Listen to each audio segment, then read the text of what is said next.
ಮಾಡ್ತಾ ಇದ್ದಾರೆ.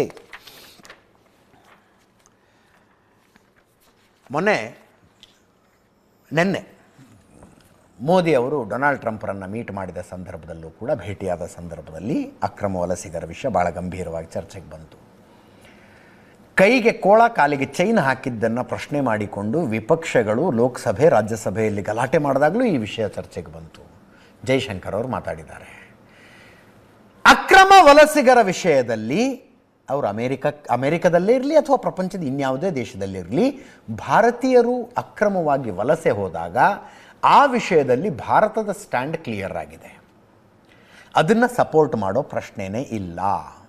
ಅವರೆಲ್ಲರನ್ನು ನಾವು ವಾಪಸ್ ಕರೆಸ್ಕೊತೀವಿ ಅಂತ ಆಯಾ ದೇಶಗಳ ಕಾರ್ಯಾಚರಣೆ ಮಾಡಿ, ತಗೊಳ್ರಿ ಭಾರತೀಯರು ಇಷ್ಟು ಜನ ನಮ್ಮ ದೇಶದೊಳಗೆ ಅಕ್ರಮವಾಗಿ ಬಂದಿದ್ರು ಅಂದರೆ ನಾವು ವಾಪಸ್ ತಗೋತೀವಿ. ಅವ್ರ ವಿಷಯದಲ್ಲಿ ರಾಜಿನೇ ಇಲ್ಲ. ಮತ್ತು ಅವರನ್ನು ವಿಚಾರಣೆಗೊಳಪಡಿಸ್ತೀವಿ.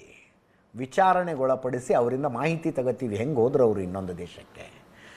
ಭಾರತದಲ್ಲಿರುವ ಮಾಫಿಯಾಗಳು ಯಾವುದು, ಅಕ್ರಮ ವಲಸಿಗರನ್ನು ಹೊರಗಡೆ ಕಳಿಸುವ ಮಾಫಿಯಾಗಳು ಯಾವುದು ಅನ್ನೋದರ ವಿಚಾರಣೆ ನಡೆಸ್ತೀವಿ ಅಂತ ಹೇಳಿದ್ದಾರೆ. ಈ ಮಧ್ಯದಲ್ಲಿ ಪ್ರಕಾಶ್ ರೈ ಅವ್ರದ್ದು ಪ್ರಶ್ನೆ ಫಸ್ಟ್ ನರೇಂದ್ರ ಮೋದಿ ಕೇಳಿಸ್ಕೊಂಬಿಡಿ ಏನಂದ್ರು ಅಂತ. सवाल सिर्फ भारत का नहीं है, वैश्विक रूप से हम इस बात के हैं कि गैर कानूनी तरीके से जो लोग दूसरे देशों में होते हैं उनको वहां रहने का कोई कानूनी अधिकार तो है नहीं. जहां तक भारत और अमेरिका का सवाल है, हमने हमेशा कहा है कि जो वेरीफाइड होगा, कि जो सच्चे अर्थ में भारत का ही नागरिक हो, वो अगर अमेरिका में गैर कानूनी तरीके से रहता है तो उसको वापस लेने के लिए भारत तैयार है. लेकिन बात हमारे लिए वहां से रुकती नहीं है. ये सामान्य परिवारों के बच्चे होते हैं, उनको बड़े बड़े सपने दिखाए जाते हैं और उनको ज्यादातर ऐसे होते हैं उनको गुमराह करके लाया जाता है.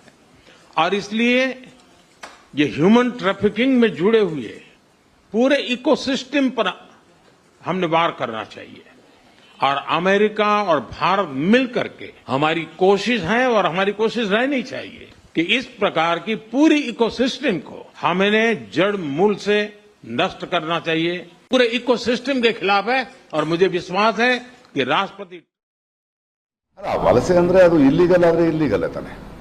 ನಾವು ಅದನ್ನು ಯೋಚನೆ ಮಾಡಬೇಕಲ್ಲ. ಪ್ರತಿಯೊಂದು ದೇಶಕ್ಕೂ ಅದು ಇರುತ್ತೆ. ನೀವು ಸಕ್ರಮವಾಗಿ ಹೋದ್ರೆ ಯಾರು ಬೇಡ ಅನ್ನಲ್ಲ, ಅಕ್ರಮವಾಗಿ ಹೋದ್ರೆ ನಾವು ಅದನ್ನ ನೋಡ್ಬೇಕಾ ಅಥವಾ ಇಲ್ಲಿಂದ ಹೋಗುವಂತ ಪರಿಸ್ಥಿತಿ ನಮ್ಮ ದೇಶದಲ್ಲಿ ಯಾಕೆ ಉಂಟಾಗಿದೆ ಅನ್ನೋದನ್ನ ನೋಡ್ಬೇಕಾ? ನಾವಿಲ್ಲಿ ಎಲ್ರಿಗೂ ಕೆಲಸ ಇದೆ, ಅದ್ಭುತವಾದ ದೇಶ, ಮದರ್ ಆಫ್ ಡೆಮಾಕ್ರಸಿ ಅಂತ ಇದ್ದೀವಿ. ಯಾಕೆ ಲಕ್ಷಾಂತರ ಜನರು ಬಿಟ್ಟು ಹೋಗ್ತಾ ಇದ್ದಾರೆ? ಯಾಕೆ ಅದು ಅದ್ಭುತ ಅನ್ನಿಸ್ತಾ ಇಲ್ಲ? ನಾವು ಅದನ್ನು ಯೋಚನೆ ಮಾಡಬೇಕು ಅಲ್ವಾ? ನಾವು ಸಮಸ್ಯೆಯ ಮೂಲಕ್ಕೆ ಹೋಗ್ಬೇಕು. ಮೋದಿಯವರು ಹೋಗಿ ಟ್ರಂಪ್ ಜೊತೆ ಮಾತಾಡಿ ಅದನ್ನು ಸರಿ ಮಾಡ್ತಾರೆ ಅನ್ನೋದಲ್ಲ ನಮಗೆ ಮುಖ್ಯ. ಆಯಾ ದೇಶಕ್ಕೆ ಆಯಾ ಇದಿರುತ್ತೆ. ಬಟ್ ನಾವು ಆ ಥರದ ಪರಿಸ್ಥಿತಿ ಯಾಕೆ ಉದ್ಭವ ಆಗಿದೆ, ನಾವು ಅದನ್ನು ಯೋಚನೆ ಮಾಡಬೇಕು. ಅಲ್ಲ ವಲಸೆ ಮುಂದಿನ ಸುದ್ದಿ.